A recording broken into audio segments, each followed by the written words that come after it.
Hello everyone, welcome to another very important video. हम लोग bear market को बहुत अच्छे से कवर कर रहे हैं एंड इस वीडियो में हम बात करने वाले हैं लास्ट टाइम जो बेयर मार्केट के टॉप 10 कॉइन्स थे वो किस तरीके से परफॉर्म करे बेयर मार्केट के बाद। क्या वो ऑल टाइम हाई क्लियर कर पाए थे या नहीं कर पाए थे। मैं आपको कुछ एग्जांपल्स भी दूंगा, साथ ही साथ मैं आपको बताऊंगा कि आप अगर किसी ऑल्ट कॉइन में फंसे हुए हो तो आप कैसे उससे निकल सकते हो without taking too much loss. ठीक है, यहाँ पे भी मैं उसका आपको एक मेथड बताऊंगा। बाकी आपकी मर्जी है कि आप ऑल्ट कॉइन में रहना चाहते हो नहीं रहना चाहते हो, क्योंकि ऑल्ट कॉइन्स में जो अपसाइड होता है वो भी बहुत ज़्यादा होता है एंड अगर बिटकॉइन यहाँ से रिवर्सल लेता है तो हो सकता है कि सिनारियोस प्ले आउट ना हो।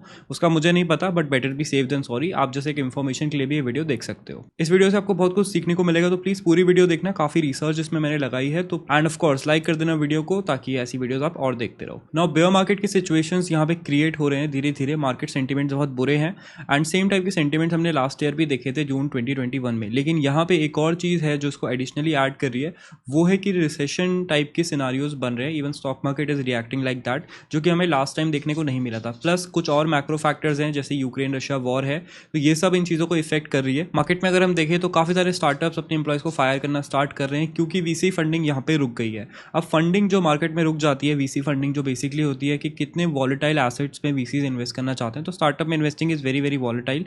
आपको 10 में से 2-3 स्टार्टअप्स में ही एक अच्छा रिटर्न मिल पाता है। तो सेम तरीके से लोग क्रिप्टो में भी अब कम इन्वेस्ट कर रहे हैं, क्योंकि मार्केट के हालात जो हैं इतने स्टेबल नहीं है एंड वो रिस्की एसेट से निकलना ही प्रेफर करते हैं। एंड दैट्स वाई हम देख रहे हैं कि ये जो मैक्रो फैक्टर्स हैं जो इफेक्ट कर रहे हैं इस टाइम पे मार्केट को, उससे क्रिप्टो पे भी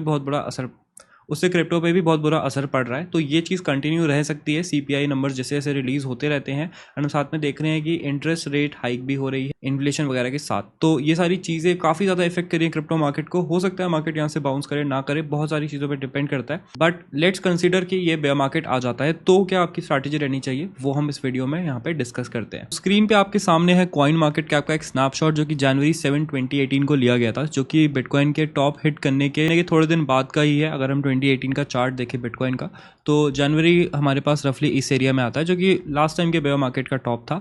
एंड अब यहाँ से जो कंटिन्यूस हमने देखा था कि हम काफ़ी नीचे तक गिरे थे, $3,000 बिटकॉइन तक गए थे, बट हम इवेंचुअली हमें पता है 60-70,000 गए थे। तो बिटकॉइन ने तो यहाँ रिकवरी कर ली एंड बिटकॉइन ने बहुत बार अब तक रिकवरी कर ली है। तो हमें पता है कि it is a very strong asset class and यहाँ पे हम आराम से इसको हॉडल कर सकते हैं। लेकिन जिस चीज़ की साइड में आपका फोकस लेना चाहूँगा वो है बाकी सारे कॉइन्स। तो आप देखोगे यहाँ पे कि टॉप 10 कॉइन इस टाइम पे कुछ आप जानते होंगे, कुछ आप नहीं जानते होंगे, तो उन पे भी हम एक डिस्कशन करते हैं। तो सबसे पहले तो रिपल है एंड रिपल का प्राइस उस टाइम पे $3 था एंड रिपल का आज का जो प्राइस है वो आप लोगों को पता ही है, $1 भी नहीं है। इसको तो आप चलो कह सकते हो कि SEC के केस में फंस गया, अब इसको यहाँ से छोड़ सकते हैं। इसके बाद इथीरियम है, जो कि एक बहुत स्ट्रॉन्ग प्रोजेक्ट था, इसीलिए वो सर्वाइव कर गया। नेक्स्ट हमारे पास है बिटकॉइन कैश, जिसका उस टाइम पे प्राइस था $2700 के आसपास एंड राइट नाउ उसका प्राइस है $200 एंड बिटकॉइन कैश भी ठीक ठाक परफॉर्म कर लेता है, पर ये अपनी ऑल टाइम हाई को कभी रिकवर नहीं कर पाया। ज़्यादा से ज़्यादा हमारे पास ये $1400 तक जा पाया है। इसके बाद नेक्स्ट जो हम देखते हैं कार्डानो का प्राइस इसमें $1 था एंड कार्डानो ने यहाँ पे अच्छी रिकवरी कर ली थी। कार्डानो के पीछे भी काफ़ी अच्छी टीम थी, तो यहाँ पे उन्होंने बहुत अच्छे से रिकवरी करी एंड 3x करके दिया था अपना हिस्टोरिकल हाइस को। इसके बाद जो नेक्स्ट कॉइन है उसके बारे में बात करते हैं, तो वो है नेम कॉइन पे हमें क्या देखने को मिला था कि 0.06 का प्राइस अभी करंटली चल रहा है एंड उस टाइम पे नेम का प्राइस था $1.8, तो 1/3 ये प्राइस पे आ गया था। एंड अगर इसका हिस्टोरिकल प्राइस हम देखें तो आप देख पाओगे कि ये भी अपने ऑल टाइम हाई तक नहीं पहुंच पाए, $1 भी नहीं पहुंच पाया था ये। इसके बाद लाइट कॉइन है, उस टाइम इसका प्राइस $288 था एंड लाइट कॉइन ने फेयरली डिसेंट परफॉर्म किया है, क्योंकि ये बहुत ज़्यादा को रिलेट किया जाता है बिटकॉइन से, तो उसने ऑलमोस्ट सेम प्राइस तक वापस रिटर्न ले लिया था। तो लाइट कॉइन ने यहाँ पे इवन करा है। इसके बाद अगर हम ट्रॉन को देखें तो ट्रॉन करंट प्राइस 0.0789 समथिंग है एंड यहाँ पे अगर आप हिस्टोरिकल हाइज देखोगे तो बहुत ज़्यादा है। उसके बाद नेक्स्ट कॉइन हम चेक करते हैं, तो उसके बाद है स्टेलर, आयोटा, डैश। तो इनको हम एक साथ खोल लेते हैं। तो स्टेलर हमारे पास 0.15 पे अभी चल रहा है एंड इसका हम ऑल टाइम हाई देखेंगे जो 2018 का था, तो देख रहे हो कि उसने ऑलमोस्ट टच कर लिया है, लेकिन अभी भी उससे नीचे ही है। इसके बाद अगर हम आयोटे का ऑल हाई देखें तो ये भी अपना रीगेन नहीं कर पाया टॉप। इसके बाद अगर हम डैश का ऑल टाइम हाई देखें तो यहाँ पे आपको देखने को मिलेगा कि ये भी रिकवर नहीं कर पाया। ठीक है, तो टॉप 10 कॉइन्स हमने यहाँ पे देख लिया ना, आप खुद आइडिया लगा लो कि कितने रिकवर कर पाए कितने नहीं रिकवर कर पाए। नियो है, नियो ने रिकवर कर लिया था। इसके बाद मोनेरो है, इथीरियम क्लासिक ने रिकवर कर लिया था। बाकी इसमें से काफी सारे कॉइन्स हैं जो आप पहचान भी नहीं रहे होंगे कि टॉप 20 में कौन से कॉइन्स हैं। तो इस तरीके से आप देख सकते हो कि कैसा इफेक्ट पड़ता है ऑल्ट कॉइन्स में। एंड यहाँ पे अगर हम देखेंगे एक नॉर्मल कॉइन को भी, अगर हम नेम को भी देखते हैं तो ऑल टाइम हाई से अपने कितना नीचे गया था, $1.6 $1.8 के आसपास इसका ऑल टाइम हाई है। एंड बेयर मार्केट के टाइम्स में ये 0.042 तक चला गया, तो इसका डिस्काउंट आप देख रहे हो कितना पहुंचा है। इसके बाद लाइट कॉइन को अगर हम देखें, लाइट कॉइन इज समथिंग जिसने रिकवर कर लिया था, नया ऑल टाइम हाई भी बनाया था, फिर भी इसका $358 से लेके हम गिर गए थे ऑलमोस्ट $40 तक। एंड यहाँ पे आप देख रहे हो कि हम $80 पे ऑलरेडी यहाँ पे भी पहुंच चुके हैं, तो सिमिलर कंडीशंस यहाँ रिपीट हो रही है।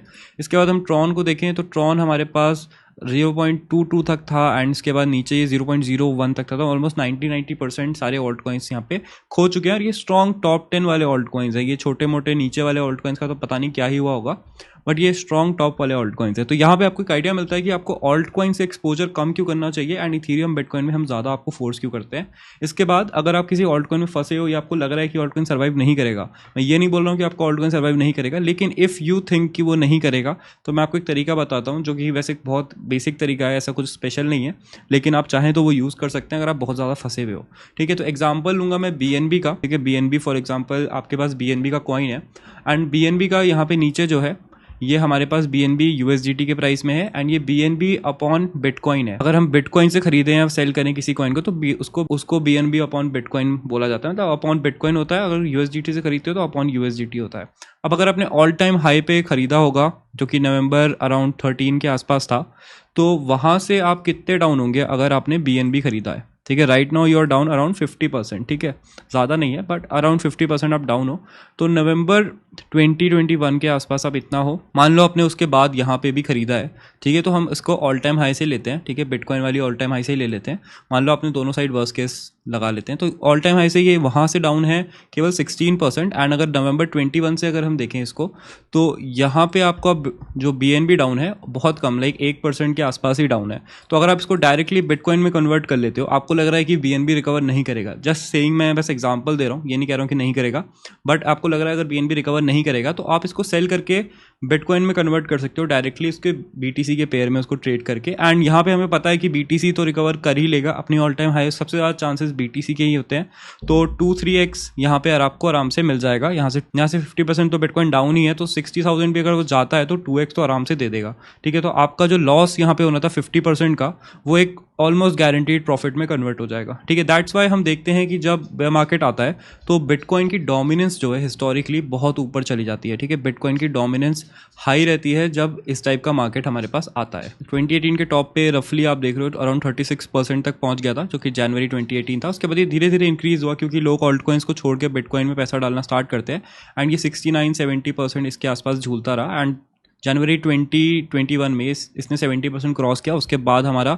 ये वाला जो यूफोरिक बुल रन था वो स्टार्ट हुआ। एंड अभी आप देख रहे हो कि एक रेंज में ये घूम रहा है, एंड सेम रेंज आपको यहाँ पे भी दिख रही है, तो इसको थोड़ा टाइम लगेगा रिकवर होने में, एंड इसकी रिकवरी पे ही हमारा बुल रन कंटिन्यू होगा। ठीक है, अब एक और एग्जांपल लेते हैं, क्योंकि BNB तो काइंड ऑफ एक परफेक्ट केस निकला, लेकिन यहाँ पे एक एग्जांपल लेते हैं। तो यहाँ पे सोल और USDT का चार्ट ऊपर है एंड सोल और बिटकॉइन का चार्ट नीचे है। अब यहाँ पे आप देखोगे कि आपको, मान लो आपने कोई रैंडम जगह पे बाय किया है, रफली हमने मान लो $43 पे ये बाय किया था, तो रफली आपका 18 जैन से हम प्राइस देखते हैं। ठीक है, तो 18 जैन से आप कितना % डाउन होंगे, आप रफली 50% यहाँ पे भी डाउन होंगे। एंड 18 जैन हम यहाँ से भी देख लेते हैं, रफली आपका 18 जैन से बिटकॉइन से कंपैरिजन में केवल 30% डाउन है, तो आपका 20% यहीं पे सेव हो रहा है। प्लस आप बिटकॉइन में डाल रहे हो, यहाँ से पैसा ऑलमोस्ट डबल होने के चांसेस सबसे ज़्यादा हैं, तो आपका जो 30% लॉस है वो भी यहाँ पे रिकवर हो सकता है। ठीक है, अब ये क्या होगा कि जब मार्केट में डोमिनेंस इंक्रीज होती जाएगी तो आपका ये BTC वाला जो एडवांटेज है इस टाइम पे वो आपका ख़त्म होता रहेगा, तो कन्वर्जन आपको और ज़्यादा महंगा पड़ता रहेगा। आप देख रहे होंगे कि यहाँ पे भी चार्ट गिनना स्टार्ट हो गया, यहाँ पे देखो इंक्रीज हुआ था बट यहाँ पे चार्ट गिनना स्टार्ट हो गया है। तो that is up to you, आप कब कन्वर्ट करना चाहते हैं। नाउ बेयर मार्केट आता है या नहीं आता है, I am not a god, तो I can't tell you that, but अगर कंडीशंस यहाँ पे जो सी लग रही है, मेरे को हाई चांस लग रहा है कि आ सकता है, तो I am shifting a lot of alt coins. काफ़ी जगह मैं 20% लॉस लेके उसको बिटकॉइन वगैरह में शिफ्ट कर रहा हूँ। पर्सनली मेरी वो स्ट्रैटेजी है, क्योंकि अगर आप स्टोरी सुनोगे जो लोगों ने 2018 में तगड़ा पैसा बनाया था, उन लोगों ने काफ़ी ज़्यादा लॉस किया क्योंकि पूरे साल उनके ऑल्ट कॉइन्स ब्लीड करते गए, एंड जो 100x उन्होंने रिटर्न्स निकाले थे वो ब्लीड होते हुए ज़्यादा टाइम नहीं लगा, क्योंकि वो बिटकॉइन इथीरियम पे टाइम पे शिफ्ट नहीं हुए। इवन इथीरियम भी बहुत ज़्यादा गिरा था, लेकिन उसने इवेंचुअली रिकवर कर लिया है, एंड इस टाइम पे इथीरियम का जो फंडामेंटल्स है काफ़ी स्ट्रॉग है। ऑल्दो मैं इथीरियम पे इन्वेस्ट करने के लिए $2,000 से नीचे का वेट कर रहा हूँ, बट यहाँ पे एक मेथड है जिससे आप सेव कर सकते हो अपने थोड़ा सा परसेंटेज लॉस, क्योंकि एक स्टेबलर क्रिप्टो करेंसी पे जाके थोड़ा सा आप यहाँ पे बचत कर सकते हो। बाकी it's up to you, it's not a financial advice. मैं जस्ट आपको बता रहा हूँ कि एक स्ट्रैटेजी जिसने लास्ट टाइम काफ़ी लोगों को बचाई थी वो आप चाहे तो यूज़ कर सकते हो, क्योंकि क्रिप्टो में अगर आप फंस जाते हो बेयर मार्केट में और किसी गंदे से ऑल्ट कॉइन में, तो बहुत पिस रिकवरी आपने देखी कि टॉप 10 में से कितने रिकवर कर पाए। तो that was a little long video for you guys, but I hope आपको सीखने में मिला होगा। यहाँ पे बहुत सारा इन्फॉर्मेशन मैं आपको दिया होगा, काफ़ी इन्फॉर्मेशन डेंस वीडियो थी, तो प्लीज़ लाइक करना ना भूले। एंड आई होप आपको सीखने को मिल रहा होगा चैनल से। मैं आपको यूजुअल प्राइस प्रेडिक्शन नहीं दे रहा हूँ क्योंकि ये मार्केट ट्रेडेबल नहीं है, बट होपफुली ये आपको थोड़ी वैल्यू ऐड कर रहा हो। Thank you for watching the video, I will see you in the next one. बजे रिपीट पे ये बीट, गोरी पैग खींचे नीट, लफ्ज मेरे हथियार, पहली चोट मुंह के सीन जैसे गिल्टीन, रगो में बहरा निकटीन, नशीला पदार्थ जैसे